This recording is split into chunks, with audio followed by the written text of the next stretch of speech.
فواد چودھری 2 روزہ ریمانڈ پر پولیس کے حوالے۔ فواد چودھری کو چہرے پر کپڑا اور ہاتھ میں ہتھکڑیاں لگا کر ڈسٹرکٹ جوڈیشل کمپلیکس میں ڈیوٹی جج عباس شاہ کی عدالت میں پہنچایا گیا۔ عدالت میں فواد چودھری نے موقف اختیار کیا کہ مجھے میرے وکلاء سے ملنے دیا جائے، جس پر فاضل جج نے فواد چودھری کو وکلاء سے ملنے کی اجازت دے دی۔ فیصل چودھری ایڈوکیٹ نے کمرہ عدالت میں اعتراض اٹھایا کہ فواد کے چہرے پر کپڑا کیوں ڈالا گیا۔ دوران سماعت پولیس نے عدالت سے فواد چودھری کا 5 روز کا جسمانی ریمانڈ دینے کی استدعا کی۔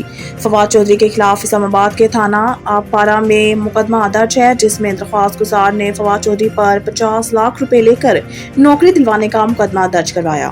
حکومت کا پیٹرولیم مصنوعات کے اسٹریٹجک ذخائر بڑھانے کا فیصلہ۔ ذرائع پیٹرولیم ڈویژن کے مطابق حکومت کی جانب سے پیٹرولیم مصنوعات کی اسٹریٹجک ذخائر بڑھانے کا فیصلہ مشرق وسطیٰ کی صورتحال کے باعث فیصلہ کیا گیا۔ ذرائع کے مطابق پاکستان فیول درآمد کرتا ہے، لیکن اسٹوریج صلاحیت بڑھانے کی فوری ضرورت ہے۔ اسٹریٹجک پیٹرولیم مصنوعات کے ذخائر PSO کے ذریعے رکھے جائیں گے۔ ذرائع کا بتانا ہے کہ اس وقت ملک میں پیٹرولیم کمپنیوں کو 21 دن کے لیے پیٹرولیم مصنوعات کا ذخیرہ رکھنا لازم ہے۔ حکومت چاہتی ہے کہ اسٹریٹجک پیٹرولیم ذخائر کم از کم 3 ماہ کی مدت کے لیے ہونے چاہیے۔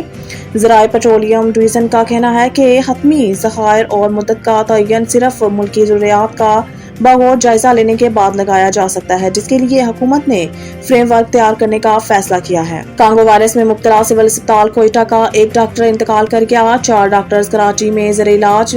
محکمہ صحت کے ترجمان کے مطابق 8 میں سے 7 افراد کو تشویشناک حالت میں ایئر ایمبولینس کے ذریعے کراچی کے نجی اسپتال منتقل کیا گیا، جبکہ ایک ڈاکٹر شکر اللہ انتقال کر گئے۔ ترجمان کا بتانا ہے کہ ڈاکٹر شکر اللہ 3 روز قبل کانگو وائرس سے متاثر ہوئے تھے۔ اس کے علاوہ کوئٹہ کے سول اسپتال، شیخ زاید اسپتال اور فاطمہ جناح اسپتال میں آئسولیشن وارڈ قائم کر دیے گئے ہیں۔